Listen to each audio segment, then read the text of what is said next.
हम वही बच्चा लेते हैं जो दम रखता है। नॉर्मल स्कूल नहीं है कि आपने पेपर बनाया, पास करके प्रमोट कर दिया। आप जिन बच्चों का इंटरव्यू ले रहे हैं, पूरे इंडिया से 23 बच्चों को लिया गया है। पहली चीज़ तो पेरेंट्स का सबसे बड़ा रोल है। ऐसा थोड़ी है कि हमारे पास ये बच्चे आए और हमने ही बना दिए। पेरेंट्स ने फर्स्ट डे से बच्चों पे फोकस करते हैं। ऐसा नहीं है कि बस 4 घंटे कोचिंग कर ली, 4 घंटे ऑनलाइन पढ़ लिए, इतना आसान नहीं है सिलेक्शन लेना। जितने भी बच्चे आज तक RIMC यहाँ से निकले हैं, आप इन बच्चों, वो बच्चा RIMC क्रैक नहीं कर सकता जिसको आपको बोलना पड़े बेटा पढ़ ले।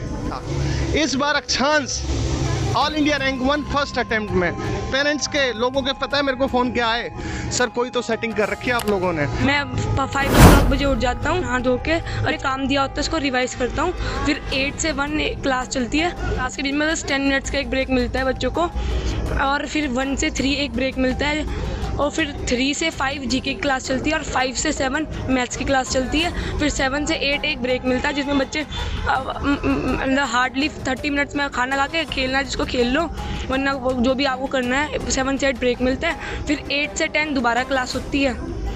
फिर 10 से 12 हम मतलब सेल्फ स्टडी होती है। फिर 12 बजे टी ब्रेक होता है, और फिर मैं अपने खुद की बैटिंग में जाके 12 से 2 पढ़ता हूँ। नमस्कार। नमस्कार नमस्कार नमस्कार नमस्कार सर, बच्चों से बात हो चुकी है जी।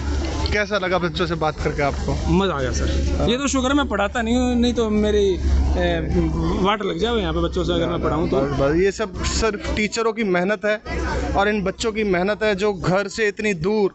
आप देखो ये छोटे छोटे बच्चे, आप देखो 3rd क्लास में 4th क्लास में अपने घर से दूर निकल के जो आ रहे हैं और यहाँ दिन रात तैयारी कर रहे हैं, तो सिर्फ ये हार्ड वर्क है और कुछ नहीं। इसका कोई शॉर्टकट नहीं है जगदीप भाई। सर यहाँ पे एडमिशन अब बड़े बड़े ब्यूरोक्रेट्स के फ़ोन आते हैं, तब जाके बड़ा मुश्किल से। मैं आपको बता देता हूँ, मैं आपके इस चैनल के माध्यम से मैं बताना चाहता हूँ कि कोई भी यहाँ आके इन बच्चों से मिले तो हम वही बच्चा लेते हैं जो दम रखता है। क्योंकि देखिए ये कोई नॉर्मल स्कूल नहीं है कि आपने पेपर बनाया, पास करके प्रमोट कर दिया। आप जिन बच्चों का इंटरव्यू ले रहे हैं, पूरे इंडिया से 23 बच्चों को लिया गया है। पूरे इंडिया से सिर्फ 43 बच्चे हैं जो क्वालिफाई कर पाए हैं, जो इंटरव्यू का रिजल्ट आया है। तो इतना बड़ा देश है जिसकी पॉपुलेशन अभी हम 150 करोड़ के टच करने वाले हैं, है ना। तो ये कोई नॉर्मल स्कूल तो है नहीं कि आपने पेपर बना दिया, पास करके प्रमोट कर दिया। हमारे हाथ में कुछ है ही नहीं। तो यहाँ तो पहले ही उस बच्चे को हम लेते हैं जिसका बेस अच्छा होता है, क्योंकि जब तक बच्चे का बेस स्ट्रांग नहीं होगा वो एडवांस कैसे भी नहीं कर सकता है। आप समझ रहे हैं। और ये तो कोचिंग है, कोचिंग चलती रिजल्ट पे है। आप पूछ लो, इन्हीं बच्चों से पूछ लो कहाँ कहाँ से हैं।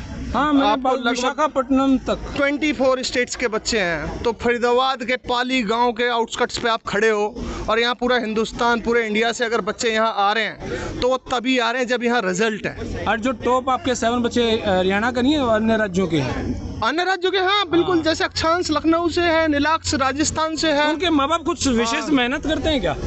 सर बिल्कुल। सबसे पहली चीज़ तो पेरेंट्स का सबसे बड़ा रोल है। ऐसा थोड़ी है कि हमारे पास ये बच्चे आए और हमने ही बना दिए। पेरेंट्स ने फर्स्ट डे से बच्चों पे फोकस करते हैं कि उन्हें पता है। देखिए सबसे बड़ी चीज़ तो अवेयरनेस की कमी भी है।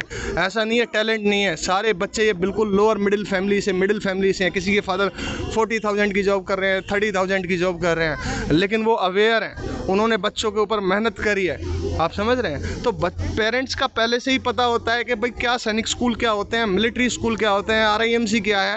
आप समझ रहे हो। अब वो पहले से ही बच्चों का माइंड सेट कर देते हैं, बेटा आपने इस एग्ज़ाम की तैयारी करनी है और ये एग्ज़ाम क्रैक करना है। तो इसमें सबका रोल है। ऐसा नहीं है कि सारा क्रेडिट टीचर्स को जाता है, नहीं।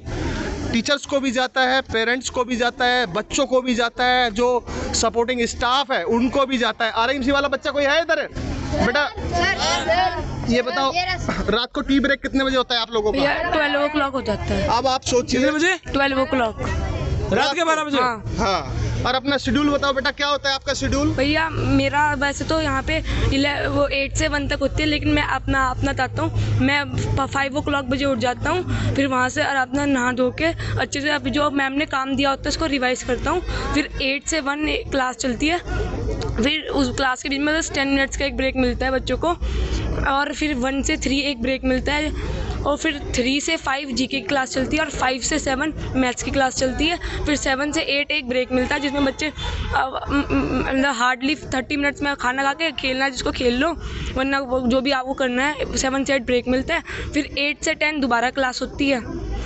फिर 10 से 12 हम मतलब सेल्फ स्टडी होती है, फिर 12 बजे टी ब्रेक होता है और फिर मैं अपने खुद की बैटिंग में जाके 12 से 2 पढ़ता हूँ अपना सेल्फ स्टडी। आप समझ रहे हैं? आप किसी से भी पूछो बेटा कितने बजे तक पढ़ते हो आप रात को? सर 2 बजे तक पढ़ते हैं। 2 बजे तक।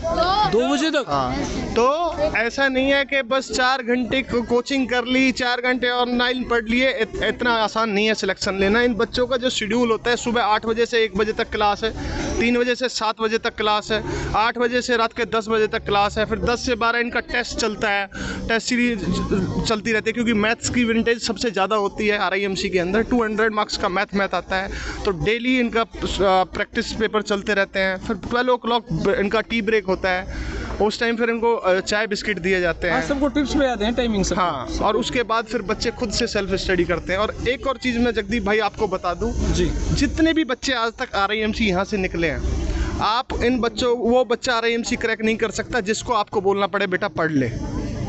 इन बच्चों को कभी ना देखने की ज़रूरत है। ये तो वो बच्चे जिनको ये बोलना पड़ता है बेटा जाके सो जाओ, सोने के लिए बोलना। हाँ, क्योंकि अगर आपको बच्चे को बोलना पड़ा ना बेटा पढ़ ले, तो वो RIMC नहीं क्रैक कर पाएगा। और हर बच्चे की ना अपने आप में एक कहानी है। जितने भी RIMC गए, इससे पहले हमारे लास्ट बैच जो गया RIMC का, 9 बच्चे अकेले इसी इंस्टीट्यूट के हैं, सुखोई के, जो 9 बच्चे अभी। आपकी बार तो सुना है कि 16 राज्यों से तो बच्चों का सिलेक्शन ही नहीं हुआ। हाँ, हर बार मतलब कंपटीशन का जो लेवल है वो इतना हाई है कि कई स्टेट ऐसी होती हैं जहाँ से एक भी बच्चा एग्जाम क्वालिफाई नहीं कर और सुखोई ने तो भड़क कर रखी है पूरे इंडिया को। सर मैंने बताया ना, बस मेहनत है। और आप आज से थोड़ी देख रहे हैं, आप भी देख रहे हैं। आप कोई भी रिजल्ट उठा लीजिए सर 4 साल का। जैसे पहले भी आपने इंटरव्यू किया था, एक आर्यन सागर था बच्चा, ऑल इंडिया रैंक 1, वो 2nd अटेम्प्ट में RIMC टॉपर रहा था। इस बार अक्षांश all India rank 1 1st attempt में। पेरेंट्स के लोगों के पता है मेरे को फ़ोन क्या आए, सर कोई तो सेटिंग कर रखी है आप लोगों ने कि RIMC जैसे एग्जाम में 1st अटेम्प्ट में और इंडिया टॉपर। आपकी बार तो ये सवाल मैंने पेरेंट्स से ही पूछ लिया जी, कि दिल पे हाथ रख के कसम खाओ कि बच्चों की कोई सेटिंग नहीं हुई। हाँ। पेरेंट्स खुश थे? नहीं कुछ नहीं सर, कोई शॉर्टकट नहीं है, सिर्फ हार्ड वर्क है। बच्चे घर पे आधा घंटा पढ़ते थे, अभी यहाँ से जाने के बाद 6-6 घंटे पढ़ते। सर मैं बता रहा हूँ ना, सबसे बड़ी चीज़ क्या है, माहौल है। देखिए घर पे बच्चा, तुम पढ़ते थे रहे घर पे रात को 12 बजे तक, तो यहाँ पे क्या है कि बच्चा ना देखता है अच्छा ये पढ़ रहा है तो मैं भी पढ़ूंगा। आप समझ रहे हो? तो सिर्फ टीचरों के करने से नहीं है, वो जो डॉर्मेट्री का जो माहौल है ना, उसका एक बहुत बड़ा इस चीज़ को क्रेडिट जाता है, उसका बड़ा बच्चों पे प्रभाव पड़ता है। तो दूसरे बच्चे को देखा देख, और ये जो हमने टी ब्रेक भी चालू किया ना, ये इसीलिए किया था कि बच्चों को ना एक लगता है कि हाँ भाई 12 बजे तक पढ़ना है, फिर हमें चाय बिस्किट मिलेंगे। तो वो बहुत काम करी वो चीज़ में भी काम। हाँ बिल्कुल बिल्कुल बिल्कुल। और उसी का नतीजा है कि अभी जो रिजल्ट आ रहे हैं हमारे, आप देख ही रहे हैं, प्रत्यक्ष को प्रमाण की ज़रूरत नहीं है। सैनिक स्कूलों में ऑल इंडिया रैंक 1, जैसे अक्षांश से मिले ऑल इंडिया रैंक 2 था ऑलरेडी सैनिक। अच्छा इसमें से इसमें से ऐसे बच्चे कौन है जो ऑलरेडी सैनिक स्कूल में सेलेक्ट हो रखे थे? देखो हाँ मैंने देखा था, ये देखो ये सारे। अरे इधर आ बेटा, इधर देखो, अभी आपको मैं मिलवा देता हूँ। ये बता, सैनिक स्कूल क्लास 6 में मैथ्स में क्या स्कोर था तेरा? 150 आउट ऑफ 150। इंग्लिश में कितना स्कोर था? 50 आउट ऑफ 50। ठीक है, तो ये बच्चे सैनिक स्कूलों को छोड़ के यहाँ पे सुखोई आ रहे हैं, तो तभी आ रहे हैं, तभी तो इंडिया को हाँ तो तभी आ रहे हैं जब रिजल्ट। बहुत बहुत शुक्रिया सर, बहुत बहुत कांग्रेचुलेशन सर, बहुत बहुत शुक्रिया। तो भाई थैंक यू भाई सबका, भारत माता की। तब भाई यह वीडियो इतनी है, आप अपनी रेकमेंड बॉक्स में जरूर दें। अब जब हम यहाँ पे आए थे तो 30-35 बच्चे होते थे, अब ये एकेडमी नहीं, अब एक स्कूल बन चुका है, देख सकते हैं आप यहाँ पे। Thank you brother, thank you. तो फिलहाल धन्यवाद, जय हिंद, भारत माता की जय।